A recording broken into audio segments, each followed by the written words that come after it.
Hello hi good morning. ಎಲ್ಲರೂ ಹೇಗಿದ್ದೀರಾ? I hope ಎಲ್ಲರೂ ಚೆನ್ನಾಗಿದ್ದೀರಾ ಅಂತ ಭಾವಿಸ್ತೀನಿ. ನಾನು ಕೂಡ ತುಂಬ ಚೆನ್ನಾಗಿದ್ದೀನಿ. Welcome back to Aditya Abhi blogs YouTube channel. Friends, ಇದು ನಿನ್ನೆ ಬ್ಲಾಗ್ಸ್ ಆಗಿರುತ್ತೆ, ಇವತ್ತಿಂದೆಲ್ಲ.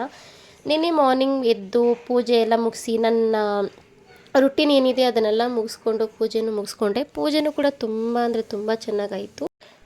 ನಾನು ನಿನ್ನೆ ಟಿಫನ್ಗೆ ಅಂತ ಸಿಂಪಲಾಗೇನೋ ಮಾಡ್ಕೊಂಡಿದ್ದೆ, ಅದನ್ನೆಲ್ಲ ನನಗೆ ವಿಡಿಯೋ ಮಾಡೋಕ್ಕಾಗಲಿಲ್ಲ. ಯಾಕೆಂದರೆ ಬೆಳಗ್ಗೆ ಟೈಮ್ ಎದ್ದಾಗ ನಮಗೆ ಟೈಮು ತುಂಬ ಅಂದರೆ ತುಂಬ ಕಡಿಮೆ ಇರುತ್ತೆ. ಅದು ಅಲ್ಲದೆ ಇವಾಗ ಬೆಳಿಗ್ಗೆ ಟೈಮ್ ಏನಾಗುತ್ತೆ ಅಂತ ಅಂದರೆ ಥಂಡಿ ವಾತಾವರಣ ಇರೋದ್ರಿಂದ ಮಾರ್ನಿಂಗ್ ಬೇಗನೆ ಎಚ್ಚರ ಆಗೋದಿಲ್ಲ. ಆಲ್ಮೋಸ್ಟ್ ಯಾವಾಗಲೂ 5 ಗಂಟೆ 5:30 ಈ ಥರ ಎದ್ದೇಳ್ತಾ ಇದ್ದಿದ್ದಂಥದ್ದು. ಪೂಜೆ ಟೈಮಲ್ಲಿ 6 ಗಂಟೆ ಒಳಗಡೆ ಎಲ್ಲ ಪೂಜೆ ಮುಗ್ದೋಗೋ ಥರ ಮಾಡ್ಕೊತಾ ಇದೆ. ಆದರೆ ನಿನ್ನೆ ಅಂತೂ ಆ ಥರ ಮಾಡೋಕ್ಕೆ ಆಗಲಿಲ್ಲ. ನನಗೆ ಯಾಕೋ ಎಚ್ಚರ ಆಗಿರಲಿಲ್ಲ. ಇನ್ನು ನಾವೆಲ್ಲ ರೆಡಿ ಮಾಡ್ಕೊಂಡು ಪೂಜೆ ಮಾಡೋಷ್ಟರಲ್ಲಿ ಆಲ್ಮೋಸ್ಟ್ ಆಗೋಗ್ಬಿಟ್ಟಿತ್ತು 9 ಗಂಟೆ 10 ಗಂಟೆ ಹತ್ತತ್ರ ಆಗೋಗಿತ್ತು. ಆವಾಗ ನಾನೇನು ಮಾಡಿದೆ, ಪೂಜೆ ಎಲ್ಲ ಮುಗಿಸ್ಕೋಬೇಕಲ್ಲ ಅಂತೇಳಿ ಪೂಜೆ ಎಲ್ಲ ಮುಗಿಸ್ಕೊಂಡು ದೇವರಿಗೆ ಒಂದು ಒಳ್ಳೆ ಕೈ ಮುಕ್ಕೊಂಡು ನಾನು ಕೆಲ್ಸಕ್ಕೆ ಹೋಗಿದ್ದಂಥದ್ದು. ಕೆಲ್ಸಕ್ಕೆ ಹೋಗಿ ಕೆಲಸದಿಂದ ಬರೋ ಅಷ್ಟರಲ್ಲಿ ನನಗೆ ನಮ್ಮ ಅತ್ತೆ ಕಾಲ್ ಮಾಡಿದರು, ನನಗೆ ಸ್ವಲ್ಪ ಕೆಲಸ ಇದೆ ಮನೆ ಹತ್ರ ಬಾ ಅಂತ. ನಾನು ಏನಿರ್ಬೋದು ಅಂತ ಅಂದ್ಕೊಂಡೆ. ಅವರು ಮೊನ್ನೆನೇ ಹೇಳಿದರು, ಮನೆ ಹತ್ರ ಬಾ, ಗುರುವಾರ ಬಾ ಅಂತ ಮೊನ್ನೆನೇ ಹೇಳಿದರು. ನಾನೇನೋ ಇರ್ಬೋದು ಅಂದ್ಕೊಂಡು ಹೋದೆ. ಅವರು ಮತ್ತೆ ಒಡಬೆಂಗ್ಡಿಗೆ ಹೋಗಬೇಕು, ನಿನ್ನೆ ಸಾಯಂಕಾಲ ಹೇಳಿದ್ರು ಒಡಬೆಂಗ್ಡಿಗೆ ಹೋಗಬೇಕು ಬಾ ಅಂತ ಹೇಳಿದ್ರು. ನಾನು ಇದ್ಕೊಂಡು ಒಡಬೆಂಗ್ಡಿಗೆ ಏನಕ್ಕಪ್ಪ ಕರೀತಾ ಇದ್ದಾರೆ ಅಂದ್ಕೊಂಡೆ. ಆಮೇಲೆ ಅವರು ಹೇಳಿದರು, ನಾನೇ ನನ್ನ ಕಡೆ ನಮ್ಮ ಮನೇಲಿ ಒಂದು ಡೈರಿ ಮಿಲ್ಕ್ ಇದೆ, ನಮ್ಮ ಮನೇಲಿ ಒಂದು ಪಾಪು ಇದೆ, ಪಾಪುಗೆ ಏನೋ ತೆಗಿಕಿರ್ಬೇದೋನೆ ಅಂತ ನಾನು ಅಂದ್ಕೊಂಡೆ. ಅಲ್ಲಿಗೆ ಹೋದ್ಮೇಲೆ ನನಗೆ ಗೊತ್ತಾಯಿತು ಅವರು ನನಗೆ ಕಾಲ್ಗೆಜೆ ಕೊಡಿಸ್ತಿದ್ದಾರೆ ನನ್ನ ಬರ್ತಡೆಗೆ ಅಂತ. ಈ ಬಸವ ಜಯಂತಿ ಅಕ್ಷಯ ತೃತೀಯಗೂ ಕೂಡ ಅಷ್ಟೇ ನನಗೆ ಮೂಗ್ಬಿಟ್ಟು ಅವರೇ ನನ್ನ ಮತ್ತೆನೇ ಕೊಡಿಸಿದಂಥದ್ದು. ನಾನು ಏನೂ ತೊಗೊಂಡಿರಲಿಲ್ಲ, ನಾನು ಯಾವಾಗಲೂ ತೊಗೊಂಡು ರೂಢಿ ಮಾಡಿರಲಿಲ್ಲ. ಈ ಸರಿ ಮಾತ್ರ ಅವರು ನನಗೆ ಮೂಗ್ಬಿಟ್ಟು ಕೊಡಿಸಿದ್ರು. ಮತ್ತು ಕಾಲು ಚೈನ್ ಕೊಡ್ಸೋಕ್ಕೆ ಅಂತ ಕರ್ಕೊಂಡೋದ್ರು. ಅಲ್ಲಿಗೆ ಹೋದ್ಮೇಲೆ ಗೊತ್ತಾಯಿತು. ಅವ್ರು ಇಷ್ಟು ದೊಡ್ಡ ಕಾಲು ಚೈನ್ ನೋಡಿದ್ರು. ನಾನು ಅಯ್ಯೋ ಇಷ್ಟೊಂದು ದೊಡ್ಡದ, ನನ್ನ ಕಾಲು ಇಷ್ಟೊಂದು ಚಿಕ್ಕದಿದ್ದು, ಇಷ್ಟೊಂದು ದೊಡ್ಡದ, ಬೇಡ ನನಗೆ ಅಂತ ಅಂದೆ. ಹಂಗೂ ನಾನು ಎಷ್ಟು ವಾದ ಮಾಡೋದಕ್ಕೆ ಸಾಧ್ಯನೋ ಅಷ್ಟು ವಾದ ಮಾಡಿದೆ. ಅವರು ಸ್ವಲ್ಪ ಹಠ ಸ್ವಭಾವ, ಇಲ್ಲ ಇದು ತೊಗೋಬೇಕಂದ್ಮೇಲೆ ಇದು ತೊಗೊಳ್ಳೇಬೇಕು ನೀನು ಅಂತ ಅಂದರು. ಆಯ್ತು ಬಿಡಿ ಅಂತ ಹೇಳಿ ನಾನು ಅದನ್ನು ತೊಗೊಂಡೆ. ಮತ್ತು ಜಾಸ್ತಿ ಸೌಂಡ್ ಬರ್ದಿರೋ ಥರದ್ದು ನೋಡಿ ತೊಗೊಂಡೆ. ಓಲ್ಡ್ ಇಸ್ ಗೋಲ್ಡ್ ಅಂತ ಹೇಳ್ತಾರಲ್ಲ, ಸೊ ಹೆಣ್ಮಕ್ಳಿಗೆ ಕಾಲು ಚೈನು ಕಾಲುಂಗುರ ಎಷ್ಟು ಚೆನ್ನಾಗಿ ಕಾಣಿಸುತ್ತೆ ಅಂತಂದ್ರೆ ಅಷ್ಟು ಚೆನ್ನಾಗಿ ಕಾಣುತ್ತೆ. ಈ ಥರದನ್ನೆಲ್ಲ ನಮಗೆ ನಮ್ಮಮ್ಮ ಆವಾಗ ಕೊಡಿಸ್ತಾ ಇದ್ದಿದ್ದು. ನಮ್ಮ ಬಿಫೋರ್ ಮ್ಯಾರೇಜ್ಗೂ ಮದುವೆಗೂ ಮುಂಚೆ ನಮ್ಮ ತಾಯಿ ಗದ್ದೆ ನಾಟಿ ಕೆಲಸ ಎಲ್ಲ ಮಾಡ್ತಾ ಇದ್ದಂಥದ್ದು. ಸೊ ಅವರು ಅದನ್ನೆಲ್ಲ ಕೆಲಸ ಮಾಡಿ ಒಂದೊಂದು ರೂಪಾಯಿನೂ ಕೂಡಿಟ್ಟು ಮನೇಲಿ ಇಬ್ಬರು ಹೆಣ್ಮಕ್ಳು ಇರೋದ್ರಿಂದ ಇಬ್ಬರು ಹೆಣ್ಮಕ್ಳಿಗೂ ನಮಗೆ ಏನಾರು ಒಂದೊಂದು ಕೊಡಿಸ್ತಿದ್ರು. ಆವಾಗ ನಾವೇನು ಮಾಡ್ತಿದ್ವಿ ಅಂತಂದ್ರೆ ಹಬ್ಬ ಹರಿದಿನ ಮಾತ್ರ ಹಾಕೋತಿದ್ದೀನಿ, ಮಿಕ್ಕಿದಿನ ಬಿಚ್ಚಿ ಇಡ್ತಾಯಿದ್ವಿ. ಸೊ ಇದನ್ನೆಲ್ಲ ಹಾಕ್ಕೊಂಡು ನೋಡಿದೆ. ನಮ್ಮ ಅತ್ತೆ ಚೆನ್ನಾಗಿ ಕಾಣಿಸ್ತೈತಿ, ಇರಲಿ ಬಿಡು ಅಂತಂದರು. ಮತ್ತು ಕಾಲಲ್ಲೆಲ್ಲ ಮಾರ್ಕ್ ಇದ್ದಿದ್ದಕ್ಕೆ ಏನಕ್ಕೆ ಇಷ್ಟೊಂದು ಮಾರ್ಕೆಲ್ಲ ಇದೆ ನಿನಗೆ, ಫಸ್ಟ್ ಅದನ್ನೆಲ್ಲ ಹೋಗಿಸ್ಕೊ ಹಂಗೆ ಹಿಂಗೆ ಅಂತ ಹೇಳಿದ್ರು. ಸರಿ ಆಯ್ತು ಅಂದ್ಬಿಟ್ಟು ನಾವು ಅಲ್ಲಿ ಕಾಲ್ಗೆಜೆ ತೊಗೊಂಡು ನಾವು ಮನೆಗೆ ಬಂದ್ವಿ. ಮನೆಗೆ ಬಂದಾಗ ಅವರು ಇವತ್ತು ರವೆ ಉಂಡೆ ಮಾಡ್ಕೊಬತ್ತೀನಿ ಅಂತ ಹೇಳಿದರು. ಬೇಡ, ನಾನು ಹೆಂಗೇರು ಬಂದಿದ್ದೀನಲ್ಲ ಇವತ್ತೇ ಮಾಡಿಕೊಡಿ ಅಂತ ನಿನ್ನೆನೇ ಕೇಳ್ಬಿಟ್ಟು ರವೆ ಉಂಡೆ ಮಾಡಿಸ್ಕೊಂಡೆ. ಅವರು ಅಂತಂದರೆ ತುಂಬ ಸಿಂಪಲಾಗಿ ಮಾಡಿಬಿಟ್ರು ರವೆ ಉಂಡೆನ. ನಮ್ಮ ಮನೆಯಲ್ಲಿ ಹಾಲು ಹಾಕಿ ಏನೇನೋ ಹಾಕಿ ಮಾಡ್ತಾರೆ, ನಮ್ಮಮ್ಮನ ಕೂಡ ಸಖತ್ತಾಗಿ ಮಾಡ್ತಾರೆ. ಆದರೆ ಇವ್ರು ಮಾಡಿದ್ದು ರವೆ ಉಂಡೆ ನನಗೆ ತುಂಬ ಇಷ್ಟ. ಇವ್ರು ಮಾಡೋ ರವೆ ಉಂಡೆ ತುಂಬ ಚೆನ್ನಾಗಿ ಮಾಡ್ತಾರೆ. ಏನಿಲ್ಲ, ಸಿಂಪಲಾಗಿ ಮಾಡ್ತಾರೆ. ರವೆನ ಹುರ್ಕೊತಾರೆ, ರವೆನ ಚೆನ್ನಾಗಿ ಕೆಂಪಾಗೋ ಥರ ಹುರ್ಕೊತಾರೆ, ಅದಕ್ಕೆ ಸಕ್ಕರೆನೂ ಹಾಕಿ ಹುರ್ಕೊತಾರೆ, ಕೊಬ್ಬರಿನ ಸಣ್ಣಕ್ಕೆ ಹಚ್ಕೊಂಡು ಕೊಬ್ಬರಿನ ಪುಡಿ ಮಾಡಿಕೊಂಡು ಅದಕ್ಕೆ ಹಾಕ್ಕೊಂಡು ನೀಟಾಗಿ ಮಿಕ್ಸ್ ಮಾಡ್ಕೊಂಡು ಹುರ್ಕೊತಾರೆ.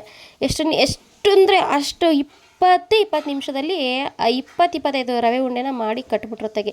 ಅವ್ರು ಕಟ್ಟಿದಷ್ಟು ದಪ್ಪ ರವೆ ಉಂಡೆನ ನಾವೇನಾದ್ರು ಕಟ್ತೀವಿ ಅಂತ ಅಂದರೆ, ನಮ್ಮಮ್ಮನ ಸೇಮ್ ಹಿಂಗೆ ಇಷ್ಟು ದಪ್ಪ ರವೆ ಉಂಡೆ ಕಟ್ತಾರೆ. ಅವ್ರು ಕಟ್ಟಿದ ರವೆ ಉಂಡೆನ ನಾವೇನಾರು ಕಟ್ತೀವಿ ಅಂತಂದರೆ ಒಂದು ರವೆ ಉಂಡೆಲಿ ನಾವು 2 ರವೆ ಉಂಡೆ ಮಾಡ್ತೀವಿ. ಅಷ್ಟು ದಪ್ಪ ರವೆ ಉಂಡೆನ ಕಟ್ಟಿದ್ರು. ಮತ್ತು ಅವರು ಕೊಬ್ಬರಿ ತುರಿಯೆಲ್ಲ ಹಾಕ್ಕೊಂಡು ಕೊಬ್ಬರಿಯನ್ನು ರುಬ್ಕೊಂಡಿದ್ರು, ಪೌಡ್ರ್ ಮಾಡ್ಕೊಂಡಿದ್ರು, ಅದನ್ನು ಹಾಕ್ಕೊಂಡು ಮಿಕ್ಸ್ ಮಾಡಿಕೊಂಡು ಅದರೊಳಕ್ಕೆ ಸ್ವಲ್ಪ ತುಪ್ಪ ಹಾಕ್ಕೊಂಡು ನೀಟಾಗಿ ಮಿಕ್ಸ್ ಮಾಡಿಕೊಂಡ್ರು. ಅದರಲ್ಲಿ ನಮಗೆ ಮಿಕ್ಸ್ ಮಾಡೋಕ್ಕೆ ಆಗ್ತಾ ಇರಲಿಲ್ಲ. ಆ ಪಾತ್ರೆ ಸ್ವಲ್ಪ ದಪ್ಪ ಇತ್ತು ಅಂತ ಹೇಳಿ ನಾನು ಮೈದನಂಗೆ ಇಳಿದ್ಕೊಂಡು ಮೈದನ ಅದನ್ನೆಲ್ಲ ನೀಟಾಗಿ ಮಿಕ್ಸ್ ಮಾಡಿ ಕೊಟ್ಟಿದ್ದಂಥದ್ದು.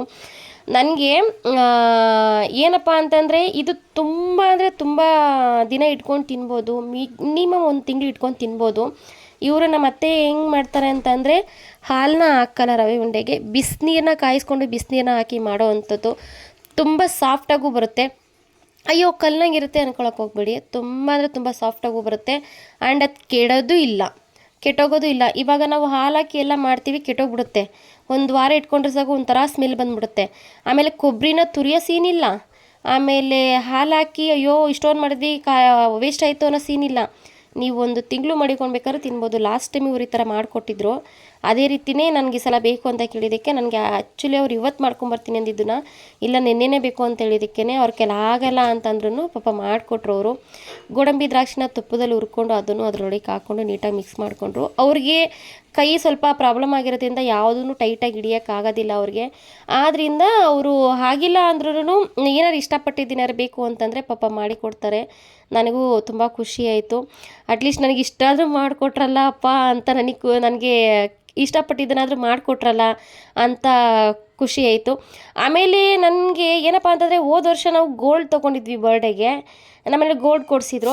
ಈ ಸರಿ ತುಂಬ ಕಮಿಟ್ಮೆಂಟ್ ಇದ್ದಿದ್ದರಿಂದ ನಾವು ಅದನ್ನು ಬೇಡವೇ ಬೇಡ, ಏನೂ ತೊಗೊಳೋದು ಬೇಡ, ಜಸ್ಟ್ ಒಂದು ಬಟ್ಟೆ ತೊಗೊಳ್ಳೋಣ ಅಂತೇಳಿ ನಾನು ಪ್ಲ್ಯಾನ್ ಮಾಡಿದ್ದೆ.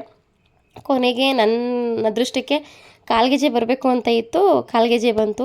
ನನಗೆ ತುಂಬ ಅಂದರೆ ತುಂಬಾ ಖುಷಿ ಆಯಿತು. ನನಗೆ ಕೊಡಿಸಿದ್ದಾರೆ ಅಂತ ಅಲ್ಲ, ನಾನು ಹಾರ್ಟ್ಲಿ ಹೇಳ್ತೀನಿ, ತುಂಬ ಥ್ಯಾಂಕ್ಸ್ ಅಂತ ಹೇಳ್ತೀನಿ ನಮ್ಮ ಅಮ್ಮಂಗೆ ನಮ್ಮ ಅತ್ತೆಗೆ. ನಾನು ಅವ್ರಿಗೆ ಹೆಣ್ಮಕ್ಳು ಇಲ್ಲದರಿಂದ ಏನೋ ಗೊತ್ತಿಲ್ಲ, ಬಟ್ ಇಬ್ಬರು ಸೊಸೆದಿರ್ನೂ ಅಷ್ಟೇ ತುಂಬ ಅಂದರೆ ತುಂಬ ಚೆನ್ನಾಗಿ ನೋಡ್ಕೊತಾರೆ.